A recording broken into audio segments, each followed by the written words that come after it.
Hello guys, ഇന്നൊരു ഞണ്ട് കറി ഉണ്ടാക്കിയാലോ? അച്ഛൻ രാവിലെ അങ്ങാടി പോയി വന്നപ്പോഴാണ് കേട്ടോ കുറച്ച് ഞണ്ട് കൊണ്ടുവന്നു. നമുക്കിന്ന് അത് കറി വെക്കാം. അപ്പോൾ ഈ ഞണ്ടിനെയും തൂക്കി പിടിച്ചുകൊണ്ടിരിക്കണതാണ് ആദി. അവന് ഞണ്ടെന്ന് പറഞ്ഞാൽ ഭയങ്കര ഇഷ്ടമാണ്. അപ്പോൾ അമ്മമ്മയാണ് കറി വെക്കണത്. അപ്പോൾ അമ്മമ്മ ഉള്ളി, പച്ചമുളകും തക്കാളിയൊക്കെ ഇങ്ങനെ അരിയുണ്ട്. എന്നിട്ട് ഇഞ്ചിയും വെളുത്തുള്ളിയൊക്കെ പേസ്റ്റ് ചെയ്ത് വെക്കുന്നുണ്ട്. എന്നിട്ട് അത് അമ്മമ്മ കൂടുതൽ അടുപ്പിലാണ് വെക്കാറ്. അത് നല്ല ടേസ്റ്റാട്ടോ അമ്മമ്മേൻ്റെ കറിയൊക്കെ. അപ്പോൾ ചട്ടി അടുപ്പത്ത് വെച്ച് എണ്ണ ഒഴിച്ചു. എന്നിട്ട് കടുക് ഇട്ടു. എണ്ണ ചൂടായി വരുമ്പോൾ എന്നിട്ട് കടുക് പൊട്ടിത്തെറിച്ച് വരുമ്പോൾ, പൊട്ടി വരുമ്പോൾ നമ്മൾ അരിഞ്ഞു വെച്ച സംഭവങ്ങളും കറിവേപ്പിലൊക്കെ ഇട്ട് കൊടുക്കുക.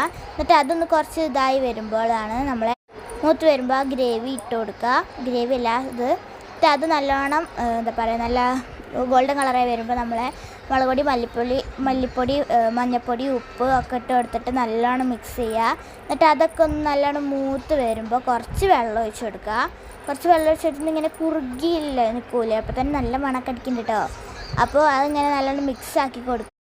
പിന്നെ അങ്ങനെ ആയി വരുമ്പോൾ 2 കഷ്ണം കുടംപുളിയും കൂടി ഇട്ട് കൊടുക്കുക കേട്ടോ. അപ്പോൾ നല്ല പുളിയൊക്കെ കിട്ടുമല്ലേ. അതിനകത്ത് നമ്മൾ കഴുകി വെച്ച് ഞണ്ട് ഇട്ട് കൊടുക്കുക, മിക്സ് ചെയ്യുക. അപ്പോൾ നമ്മൾ കറി ഇവിടെ സെറ്റായിട്ടുണ്ട്. ലാസ്റ്റ് കുറച്ച് കുരുമുളകും കൂടി ഇട്ട് കൊടുത്താൽ കുറച്ച് സ്പൈസി ആവും. എന്നിട്ട് നമുക്ക് ചിക്കൻ മസാല, പിന്നെ ലാസ്റ്റ് കുറച്ച് ചിക്കൻ മസാലയും വെളിച്ചെണ്ണ ഇട്ടാൽ നല്ലതാവും. പിന്നെ തിളച്ച്